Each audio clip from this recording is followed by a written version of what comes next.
আম্মা একটা পলিথিন ভর্তি একটা পেপার এখানে ঝিল মেরে রাখছে, পরে বলতেছে না এটা তোর কাছে রাখ।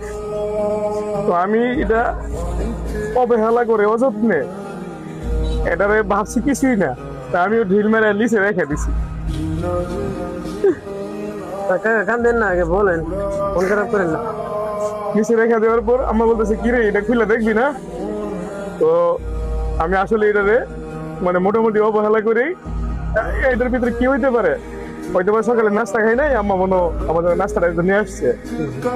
তো বলতেছে ঠিক আছে আমি যাই, তুই পরে দেখিস। পরে বিদ্যা আম্মা চলে গেছে, আমিও বিজি ছিলাম।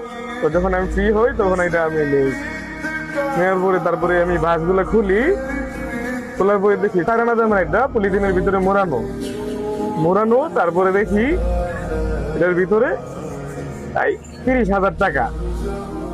তো ভাবলাম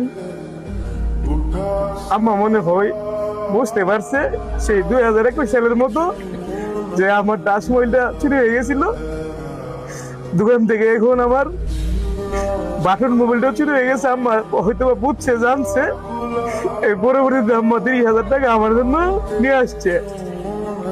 কিন্তু আমরা ছেলেমেয়েরা সবসময় মা বাবাকে সবসময় অবহেলা করি। আমাদেরকে ওরা যেভাবে লালন পালন করে খাওয়াই, বড় করে, যত্ন করে, আদর করে, স্নেহ করে, মমতা দিয়ে পৃথিবীতে আগলে রাখে, কিন্তু আমরা সেইভাবে কান্দেন না কাকা। আমরা আমাদের বাবা মাকে সেইভাবে লালন পালন করতে পারি না, খাওয়াইতে পারি না, ভরণ পোষণ দিতে পারি না, ওষুধ পানি চিকিৎসা দিতে পারি না। কিন্তু আমাদের সকলেরই উচিত আমাদের মা বাবা আমাদেরকে যেভাবে লালন পালন করে, তাদেরকে দেখভাল করে, টেক কেয়ার করে, খেয়াল করা। কিন্তু আমরা প্রতি মুহূর্তই আমাদের বাবা এবং আমাদের মাকে অবহেলা করি।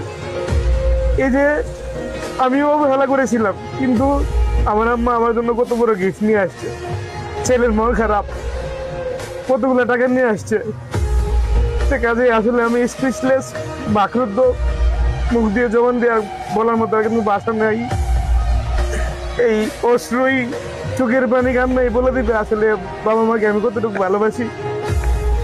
মহান আল্লাহ তাআলা আমার আম্মাকে নেক হায়াত দ্বারা করুক, সুখে রাখুক, শান্তিকে রাখুক, সুস্থ রাখুক। পাশাপাশি আল্লাহ যদি আমাকে হায়াত দ্বারাজ করে পৃথিবীতে যদি আমার আম্মা চলে যায়, আমি আমার আম্মাকে আমি আমার বাবার মতো জানাজা দিতে চাই। আর আসলে অনেক কিছু বলার ছিল, অনেক কিছু বলার আছে, সব কিছু আসলে বলা যায় না। একদিন সময় পেলে তোমাকে আরো বিস্তারিত বলবো। বাবা তোমাকে কোনোদিনই বলতে পারি